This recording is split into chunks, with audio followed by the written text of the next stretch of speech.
2024년 10월 15일 화요일 오후 7시 평범한 아파트 단지에서 벌어진 이 사건은 온 동네를 발칵 뒤집어 놓았습니다. 황순자 할머니가 경찰서에 신고 전화를 건 그 순간까지도 아무도 이런 일이 벌어질 줄은 몰랐거든요. 여보세요, 경찰서죠? 저희 며느리가 아이들을 두고 사라졌어요. 벌써 사흘째인데. 박미영. 동네에서는 모범 며느리로 유명했던 여자였습니다.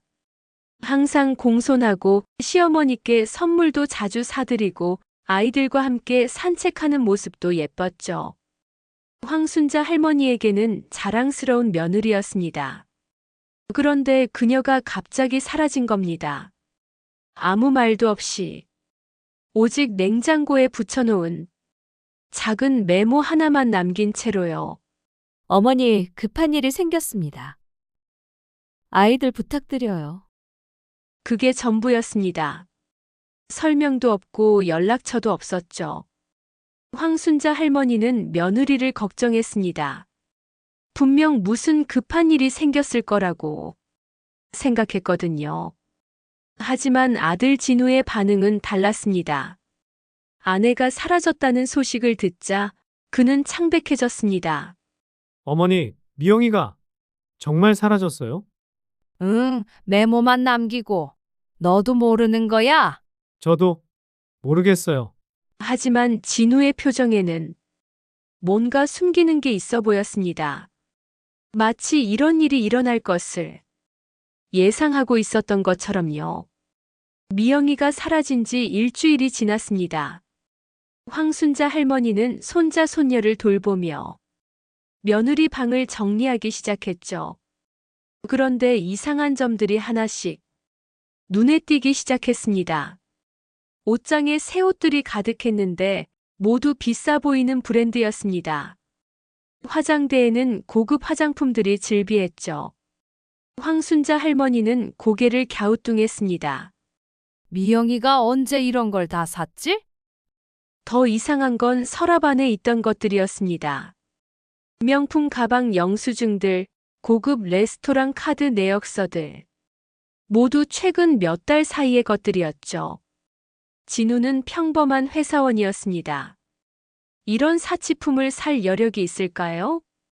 황순자 할머니는 의문이 들었습니다. 그때 5살 서연이가 할머니에게 와서 말했습니다. 할머니, 엄마가 이상한 아저씨랑 통화했어요.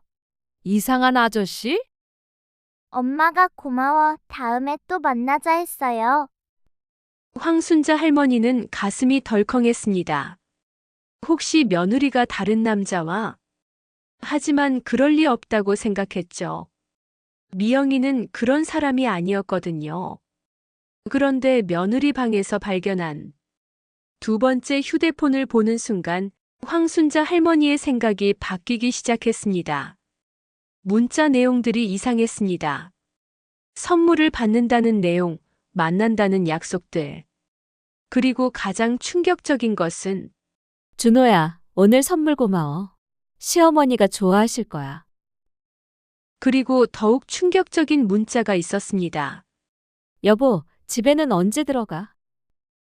미영이가 다른 남자를 여보라고 부르고 있었던 겁니다. 황순자 할머니는 그날 밤 아들을 불렀습니다. 더 이상 숨길 수 없었거든요. 진우야, 엄마가 물어볼 게 있어. 말씀하세요, 어머니. 미영이가 다른 남자와 만나고 있는 거 아니야? 진우는 순간 얼굴이 하얘졌습니다. 그리고 한참 동안 말을 하지 못했죠. 어머니가 어떻게 아셨어요? 그럼 정말 그런 거야? 죄송해요, 어머니. 걱정 끼쳐드릴까 봐 말 못했어요. 진우가 털어놓은 이야기는 충격적이었습니다. 미영이는 1년 전부터 다른 남자와 만나고 있었습니다. 그것도 돈 많은 중년 남자와요. 처음엔 저도 몰랐어요. 그런데 카드 내역서를 보니 이상한 거예요. 제가 주지 않은 돈으로 비싼 걸 사고 있더라고요. 그래서 어떻게 했어? 추궁했죠. 그랬더니 미영이가 울면서 인정하더라고요. 그 남자가 선물을 주고 돈도 준다고. 황순자 할머니는 가슴이 무너져 내리는 것 같았습니다. 그렇게 믿었던 며느리가 그런 짓을 하고 있었다니요. 그럼 아이들은 어떻게 했어? 미영이가 아이들을 데리고 그 남자를 만나기도 했어요. 아이들한테는 삼촌이라고 소개했다고 하더라고요. 더 충격적인 사실이 있었습니다. 미영이는 그 남자에게 이혼을 약속했다는 것이었죠. 미영이가 그러더라고요. 그 남자가 더 좋다고, 돈도 많고 자기를 더 아껴준다고. 그럼 왜 지금까지 안 헤어졌어? 저 때문이에요. 제가 매달렸거든요. 아이들도 있고 어머니도 미영이를 좋아하시니까. 진우는 지난 1년간 혼자서 이 고통을 견뎌왔던 것입니다. 아내의 불륜을 알면서도 어머니가 상처받을까봐 숨기고 있었던 거죠. 며느리의 진실을 안 황순자 할머니는 며칠 동안 잠을 이루지 못했습니다. 그리고 미영이의 물건들을 더 자세히 살펴보기 시작했죠. 그때 발견한 것은 미영이의 일기장이었습니다. 그 안에 적힌 내용들은 더욱 충격적이었어요. 진우는 너무 평범해. 준호는 나를 여왕처럼 대해줘. 미영이는 일기에 남편을 무시하는 내용들을 적어 놓았습니다. 그리고 그 남자와의 만남을 마치 로맨틱한 연애인 것처럼 묘사했죠. 더 심각한 것은 아이들에 대한 내용이었습니다. 아이들이 방해돼. 준호와 함께 새로운 인생을 시작하려면 짐이 될 뿐이야. 미영이는 자신의 친자식들을 짐이라고 표현했습니다. 황순자 할머니는 손이 떨렸어요. 그리고 마지막 페이지에 적힌 내용은 정말 충격적이었습니다. 드디어 결심했어. 준호가 외국으로 가자고 했어. 이번 기회에 모든 걸 정리하자. 아이들은 할머니가 키우실 거야. 미영이는 처음부터 아이들을 버리고 도망갈 계획이었던 것입니다. 그것도 다른 남자와 외국으로 말이죠. 황순자 할머니는 그제야 깨달았습니다.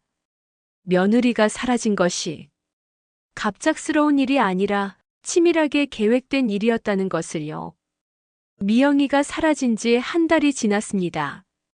황순자 할머니와 진우는 아이들을 키우며 새로운 일상을 시작했죠. 그런데 그날 저녁 예상치 못한 전화가 걸려왔습니다. 여보세요? 박진우 씨 댁 맞습니까? 경찰서입니다. 네, 맞습니다. 박미영 씨 관련해서 연락드렸습니다. 저희가 확인한 바로는 경찰의 말은 충격적이었습니다. 미영이가 사기 사건에 연루되었다는 것이었죠. 박미영 씨가 만난 남성이 사기꾼이었습니다.